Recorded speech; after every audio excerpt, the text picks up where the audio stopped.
Chapter 2. A Warning Against Prejudice.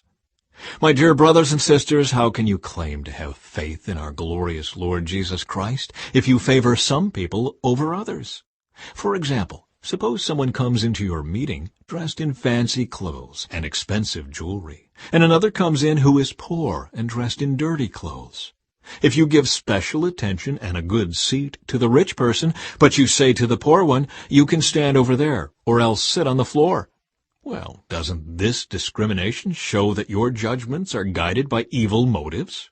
Listen to me, dear brothers and sisters. Hasn't God chosen the poor in this world to be rich in faith? Aren't they the ones who will inherit the kingdom He promised to those who love Him? But you dishonor the poor. Isn't it the rich who oppress you and drag you into court? Aren't they the ones who slander Jesus Christ, whose noble name you bear? Yes, indeed, it is good when you obey the royal law as found in the Scriptures, love your neighbor as yourself. But if you favor some people over others, you are committing a sin. You are guilty of breaking the law. For the person who keeps all of the laws except one is as guilty as a person who has broken all of God's laws. For the same God who said, "You must not commit adultery," also said, "You must not murder." So if you murder someone, but do not commit adultery, you have still broken the law. So whatever you say or whatever you do, remember that you will be judged by the law that sets you free.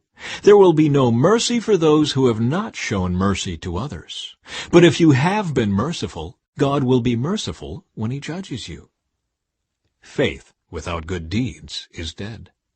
What good is it, dear brothers and sisters, if you say you have faith, but don't show it by your actions? Can that kind of faith save anyone? Suppose you see a brother or sister who has no food or clothing, and you say, "Goodbye and have a good day, stay warm and eat well," but then you don't give that person any food or clothing. What good does that do? So you see, faith by itself isn't enough. Unless it produces good deeds, it is dead and useless.